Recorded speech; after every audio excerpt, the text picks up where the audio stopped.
عام طور پر کہا جاتا ہے کہ انگریزوں کے خلاف علم بغاوت 1857 یعنی غدر سے کیا گیا، لیکن تاریخ شاہد ہے کہ شیر میسور ٹیپو سلطان وہ عظیم مجاہد آزادی تھے جنہوں نے سب سے پہلے انگریزوں کے خلاف تلوار اٹھائی اور جنگ لڑتے ہوئے شہید ہو گئے تھے۔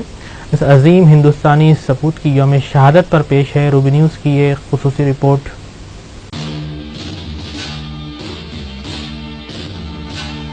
ٹیپو سلطان یہ وہ نام ہے جنہیں شیر میسور کے نام سے بھی یاد کیا جاتا ہے۔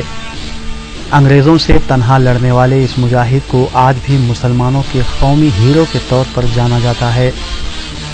اسلام نے دنیا کو کئی ایسی نامور شخصیات دی ہیں جن پر تمام انسانیت فخر کر سکتی ہے، اور ٹیپو سلطان کا شمار بھی انہی شخصیتوں میں ہوتا ہے۔ ٹیپو سلطان کا نام ایک صوفی بزرگ ٹیپو مستان ولی کے نام پر رکھا گیا، اور ٹیپو سلطان 20 مئی 1750 عیسوی کو جمعے کے مبارک دن میسور کے حکمران حیدر علی کے گھر پیدا ہوئے۔ شیر میسور کی ابتدائی تعلیم گھر پر ہی ہوئی، اور انہوں نے عربی، فارسی، انگریزی اور فرانسیسی تعلیم بھی حاصل کی۔ ہندوستان کی تقسیم سے پہلے انگریزوں نے ہندوستان میں قدم جمانے کی کوشش کی تھی، لیکن ہر بار ٹیپو سلطان نے انگریزوں کو شکست دے دی۔ ٹیپو سلطان اکثر کہا کرتے تھے کہ انگریز مکار قوم ہے جو میدان جنگ میں سازشی قلعے تعمیر کر کے عیاری اور مکاری کے ہتھیاروں سے لڑتی ہے، اور یہی مکاری اور عیاری انگریز کا سب سے بڑا ہتھیار ہے۔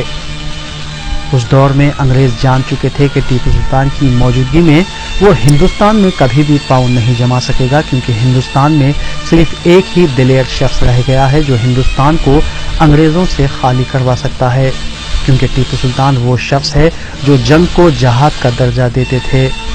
انگریزوں کے خلاف لڑائی کے دوران ٹیپو سلطان کے دور حکومت میں مساجد میں جمعے کے دن خطبات میں جہاد کی تعلیمات پر روشنی ڈالی جاتی تھی۔ ٹیپو سلطان کا کہنا تھا کہ مجاہد موت سے نہیں ڈرتے کیونکہ موت یقینی ہے۔ ٹیپو سلطان نے اپنے دور حکومت میں ریاست میسور میں ایسی اصلاحات کی جو اس وقت کی دنیا اور آج کے دور میں کہیں نظر نہیں آتی۔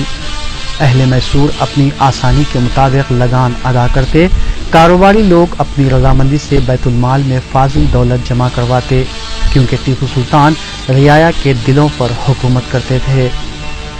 ٹیپو سلطان کے 17 سالہ دور حکومت میں رعایا کی تمام ضروریات پوری ہوتی تھی۔ جو بوڑھا ہوتا، بیمار ہوتا، اس کو حکومت وقت کی طرف سے بلا لحاظ مذہب وظیفہ پہنچتا۔ ٹیپو سلطان نے سری رنگا پٹنم میں ایک بہترین مسجد بھی تعمیر کروائی جس کا نام مسجد اعلیٰ رکھا گیا، اور زندگی بھر کبھی کوئی نماز قضا نہ کرنے والے شیر میسور نے اسی مسجد اعلیٰ کا افتتاح انجام دیا اور نماز کی امامت بھی خود ہی فرمائی۔ ٹیپو سلطان نے انگریزوں کے سامنے کبھی ہتھیار نہیں ڈالے۔ ان کا کہنا تھا کہ گیدڑ کی 100 سالہ زندگی سے شیر کی ایک دن کی زندگی بہتر ہے۔ ہندوستان میں مسلمانوں کی 1000 سالہ تاریخ بھی اپنے دامن میں کئی گوہر آبدار رکھتی ہے جن کا نام اور کارنامے سنتے ہی انسان کا ذہن عقیدت و محبت سے لبریز ہو جاتا ہے۔ شجاعت و جواں مردی جن کا خاصہ رہا ہے، دنیا میں ایسے لوگ بہت کم ہیں جو کچھ کر دکھائیں جو وہ کہتے رہے ہیں۔